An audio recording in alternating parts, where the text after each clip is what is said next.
welcome to the afternoon session of Student Scholar Days on Friday. I am very happy to welcome Mr. George Selman and his students. Hi, I get to introduce James Sitz. He was a freshman last year. He worked with a team of two other students, Nick Webb and Tom Nearing, to develop a package management system for the mailroom. And then his project is an improvement. After you do the first project, you get a serious improvement, and he's done a very interesting, great job with it. So here he is, James. So, out of the few here, how many of you receive packages on campus? Okay, so how many of you know the process by which they go from truck to you? All right, so that's where I step in, right? So me and the other couple developers, we wrote the system that actually keeps track of them once they come off the truck and are on campus. We didn't really come up with an awesome title. We're tracking packages. It's not that great.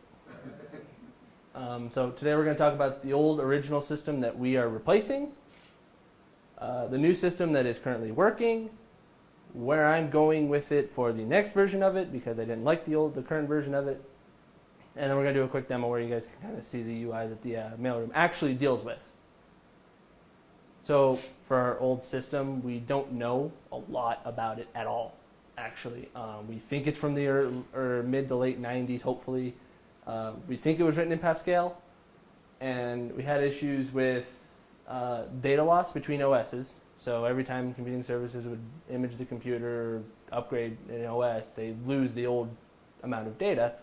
And that's one thing we're going to work on fixing. And it's also, because it's so old, it was using an ancient version of Access by this point, and computing services was getting sick of having to support that. They really were. So we're going to change it to a better database that's just self-supporting. So designing our new system was pretty fun. Took us 2-3 weeks to come up with the design, and then 2-3 more weeks to actually implement that design. So 3 developers from the summer 2013 Seaside 302 class. Wasn't a really big class, but we had fun most of the time. One of our main goals is to make this dynamic, and what we mean by that is the old system was very static. What it knew when it was compiled is what it will know its entire life. And so we wrote ours to be what it knows when it is compiled is actually nothing. What it will know after the fact is what you tell it. So we can do things like dynamic stops, where if a building gets renamed, well, that's no big deal. We can just remove the old one and put in a new one and move on with our lives and not care. Which is, again, going back to a database, right? So we're throwing everything into a database, not just package information. We're implementing a little bit of security. One of the things with the old system, you didn't know who actually checked in a package. So if something went missing, well, who was actually doing the package that day? So this way we know, okay, package X, Y, whatever went missing. This user was the one working the system at the time. It's their responsibility. And source control, which was something new to us, was quite interesting to deal with. Source control is one of those things where we actually put our code out on the internet, and then every one of us has a copy of it, and then we modify our copy and we throw it back up onto the internet and hope that it merges properly. So this is what a design for us actually looks like. And we decode that, literally decode the whole thing. So what this is showing is like the actual main client is Richardson client. That is the program itself. Everything around it is just a part of it. And so one of the great things is how we have the dynamic stops or dynamic aspects is that we don't know how many packages we're going to load. We hope it's more than 0, but the first day there's not going to be any. A few days later, we're processing a lot. Same thing with the people. We don't know how many people are going to be in our database when we want to do things like autocomplete. So you punch in a little bit of information about a person, we'll go grab some other information we need about them, and you can continue on quickly checking in packages, because our main goal is to decrease the amount of time it takes to bring a package onto campus. So, and that was quite interesting to deal with, but we have to do a lot of memory management and make sure we don't run out of system memory, because that causes other issues in the system. So going on to our deployment. 3 weeks after we go, we're deploying the system. First package that was an official package went in on June 3rd. Our most intensive day, we processed 313 packages through the system. That was also like the third day of the fall semester. So there's a little bit of coincidence there. Everyone orders their books, I'm assuming, off Amazon with 2-day shipping. Come on. Our easiest day was our first day, and we didn't do a whole lot. It was kind of depressing to see 4 packages. You know. As of last Friday, the system has been responsible for 19,599 packages being successfully delivered on campus. You don't think that's a lot, but considering the fact that that's only over the course of 10 months, that's quite a bit. Our top 3 carriers I found was interesting that the Postal Service was actually beating UPS. And our top 2 stops are students and the bookstore. After that, it just like trails off. Everyone's like 50 packages. So support. So one of the big things with the software development lifecycle is you design it, implement it, ship it out, and then you got to support it. So how many of you have received things like software upgrades, software patches for your operating system and various programs, right? That's part of the support cycle. You go in, you find bugs, sometimes you add new features. You try to make it better without rewriting the whole thing and deploying a new version and then charging more money, because that's what companies do, and I don't care for charging money really. It's not my thing.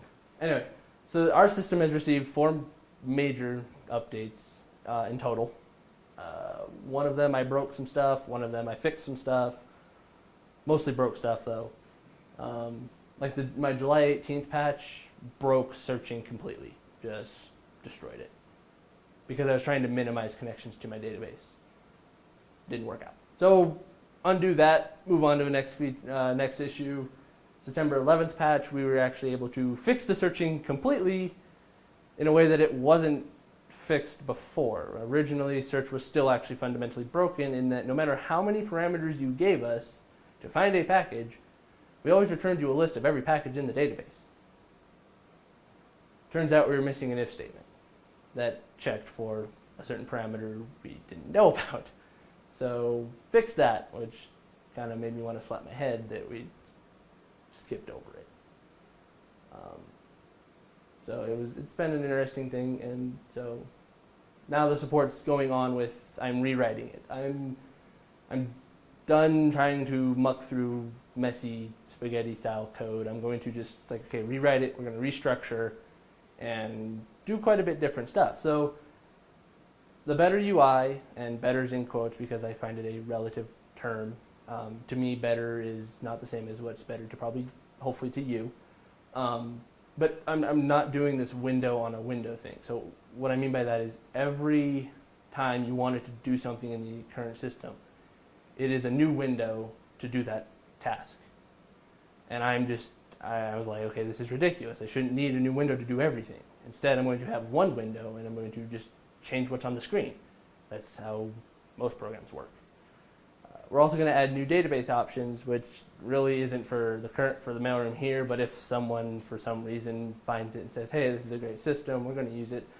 Well, you don't have to use a SQLite database like the mailroom here does. You can use MySQL, or if there's, one of the other 24 or so options of databases, you can just follow my little blueprint, implement every method, pass it in, and I'm happy. I don't care. I know how to work with a database manager. As long as you are a database manager type, don't care. I'm also cleaning up the code because the old code was quite spaghetti-ish and ridiculously long in many ways. And I'm also going to provide documentation because that's an area we fell very, very short in with the current version. There is actually no documentation whatsoever. So when you go back through to try to maintain it, it's actually quite difficult to do when you don't know what everything is doing. At this time, I'm going to show you actually what it looks like, both the current and the next version that I'm working on. The next version is not complete by any means, but is complete enough I can show you some major differences.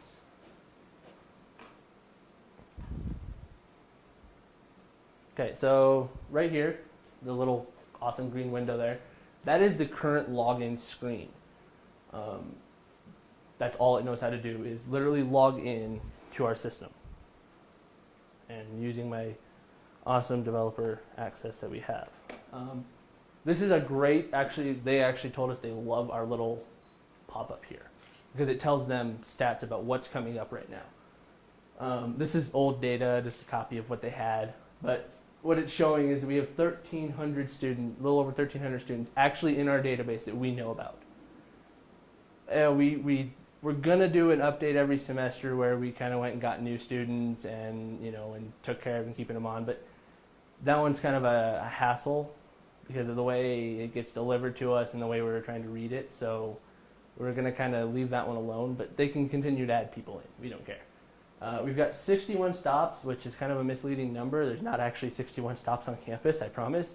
It's just I didn't account for checking if a stop is actually active, which is one of the things we do is we actually can mark a stop inactive, which means we can remove it out of our list because we don't want to be looking at a list of 61 places to put package. We have they have 10 different routes for deliveries, which is awesome. 12 different carriers, not a whole lot of packages coming in today. So that's actually your wife from the So this is what it actually looks like. This is their main window. And I can't show you the whole thing because of the screen resolution, but all this says over here is a bunch of nulls because there's no delivery date. For any of these packages, there's no delivery date, which makes sense. So that's all packages not delivered as of when this database was grabbed, which was last Friday. And you can see we have a little, we tell you well, who's logged in and all that. So our next big thing is we scan in packages, right? We bring in, a package or two or whatever, and I don't care to work with with it. I don't want to screw anything else up. I still have to use this database, but that's what they deal with every day. They deal with those two windows pretty much all the time, and then they print. And printing is kind of a weird one too. But so this is the main two windows they deal with: opening up, taking care of deliveries, and then scanning in new ones. And it was, at one point we had button differences and stuff like that, but it works really well, actually. But it's one of those ones that I'm going to redo to this. Much prettier, right? Much easier to work with. It's one window. It fits on my screen entirely. It doesn't go trailing off 400 pixels, not pickles. It looks a little bit nicer to me. And once again, we log in with developer access. That was a special thing in case they screwed the system up. You could still get back in to fix it. So much different UI this time, right? The table doesn't have a delivery date anymore because obviously these packages don't have one, so why show one? Different behind the scenes, this operates in a totally different fashion. The old one had a checkbox column that we actually had to make. This one, that's called a tick column from a library I found for interfaces. And so it makes it easier to process packages that need to be updated because instead of going through every possible package, I can now say, okay, grab this column, grab the ticked items, which hopefully will be a much shorter list than it actually is, and then I can iterate through those. So instead of processing, say, 200 packages to find 10, I can actually just grab the 10 I need and then get through them and move on. And I've finished some of the scan package UI, which just changes, right? A whole UI just changes. There's no more, well, let's pop up a new window to show you everything all over again. Why? I mean, you're not going to work. You don't care about the packages that need to be delivered. You're trying to scan in a package right now.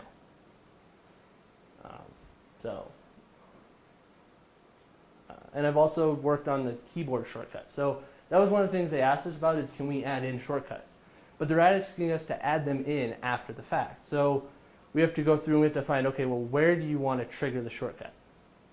And on like scanning a package in, there's two different ways to process enter, which is if they're at the box number, we want it to go complete. We want it to go do an autocomplete. But if you're down beyond that, then we need to save the package.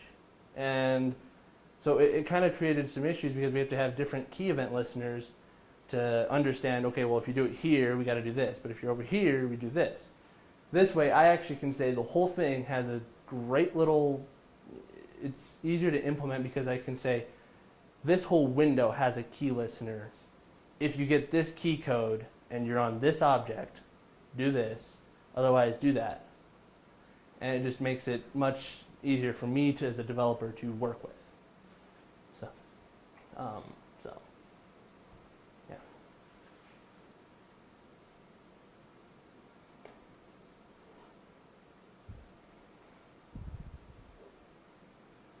If you feel like being adventurous and want to contribute to the source code or the documentation that I don't like doing, different places to get the code.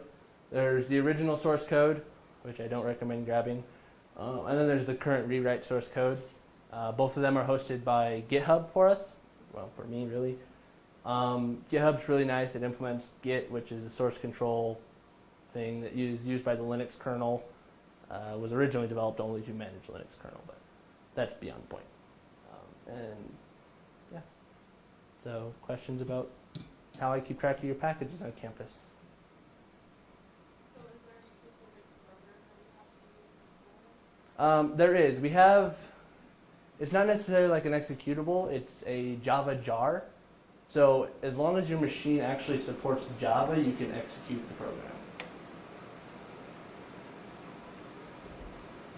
Is the mailroom seeing the new user interface stuff yet? Yep, and not. That's based on what their suggestions are.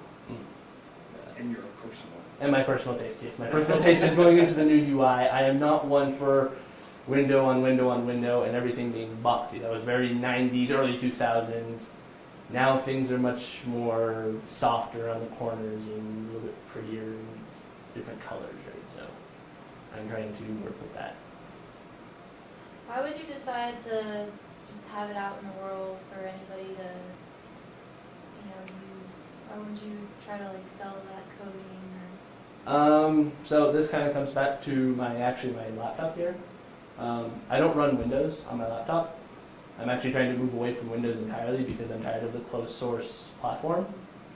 So it's, as me as a person, I am working towards the open source community where source code is, one, freely available, two, you can do what you want with the program. And if you make a change or something, you find an issue with that and you push it back, I can look at it and go, oh, hey, great, thanks, and put you in, give you, so yeah, this person contributed this. But it's a movement that I'm seeing towards open source software where, quite frankly, it's quite nice. I mean, like, my operating system cost me 20 minutes of my time to download it. So that's why I believe more in open source software now than I have in the past. That's just because I've seen what it can actually do. So I apologize, I missed the beginning, but did they come to you or did you come to the mailroom? They had come to George, actually, who was teaching our 301 class, and was like, do you guys want to do this as a project? And we're like, well, we're having issues coming up with ideas anyway, so sure, this will work. This will work quite well, actually, for us. And we turned out to be a pretty substantial part of campus now. In fact, when something goes wrong with a package, we kind of get, if it's not user error, it's our fault. How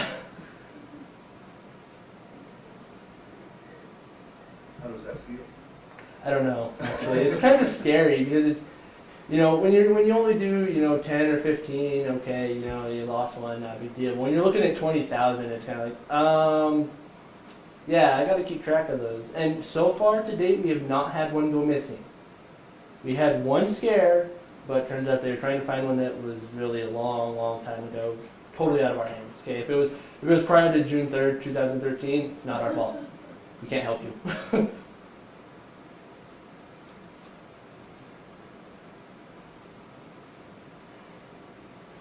Awesome.